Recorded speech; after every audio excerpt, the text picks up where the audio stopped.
یاد رکھیے رزق کے لیے محنت کرنے کمانے کے علاوہ کچھ اور چیزیں بھی ہیں کہ جو انسان کے رزق کو بڑھاتی ہیں، جس میں نمبر 1 ایمان اور تقوی اختیار کرنا.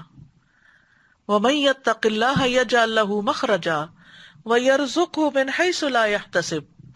جو اللہ کا تقوی اختیار کرے گا اللہ اس کے لیے مشکلات سے نکلنے کا راستہ بنا دے گا. اللہ اس کو وہاں سے رزق دے گا جہاں سے وہ گمان بھی نہیں رکھتا. پھر اسی طرح ایمان اور عمل صالح کرنے والے سے اللہ کا وعدہ ہے کہ وہ اس کو رزق عطا کرے گا.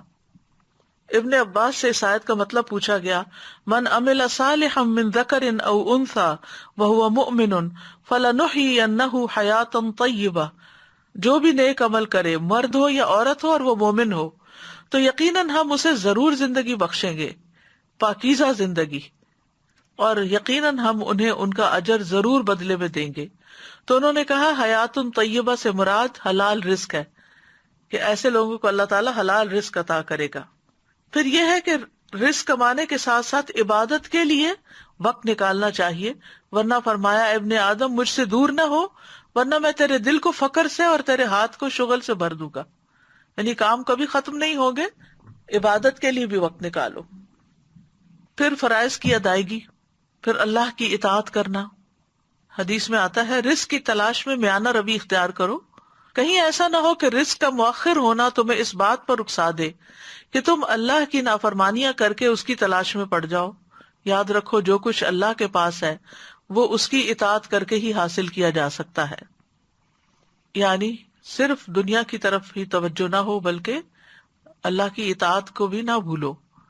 یاد رکھیں شروع میں ہم نے کہا تھا نا کہ رزق سے مراد صرف کھانا پینا ہی نہیں ہے بلکہ باقی چیزیں بھی ہیں.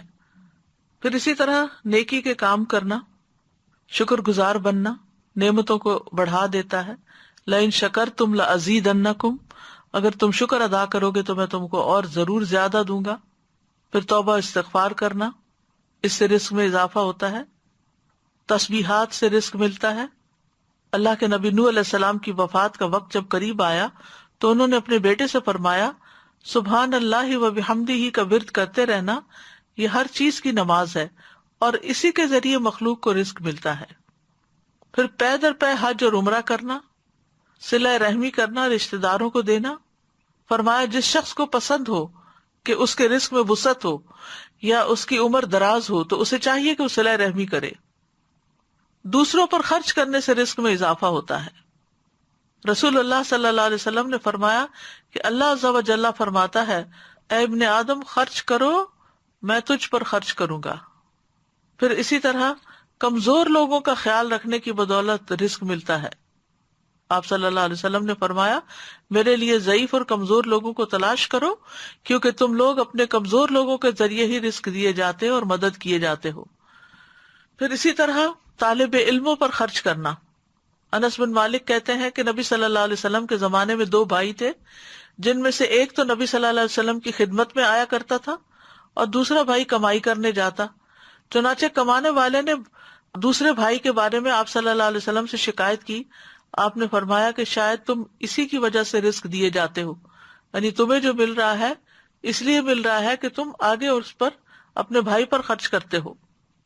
اسی طرح رزق بڑھانے کے اسباب میں سے صبح صبح کام کرنا، پھر خرید و فروخت میں سچ بولنا. 3 لوگوں کا رزق اللہ کے ذمہ ہے، یعنی کہ اللہ تعالیٰ ضامن ہے اگر وہ زندہ ہے تو ان کو رزق دے اور ان کو کافی دے دے اور مر جائے تو جنت میں داخل کرے. وہ کون لوگ ہیں؟ وہ شخص جس نے اپنے گھر میں داخل ہو کر سلام کیا، جس نے اپنے گھر داخل ہو کر سلام کیا تو اللہ اس کا ضامن ہے. اور وہ شخص جو مسجد کی طرف نکلا اللہ اس کا بھی ضامن ہے. اور وہ شخص جو جہاد میں گیا اللہ اس کا بھی ضامن ہے.